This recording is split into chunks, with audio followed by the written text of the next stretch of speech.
Telah tiba saat waktu kau tinggalkan kami, kerana takdir yang Maha Esa telah menetapkan.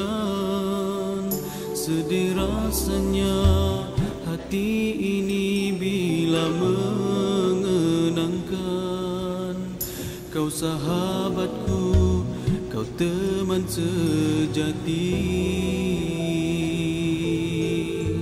Tulus ikhlasmu, luhur budimu,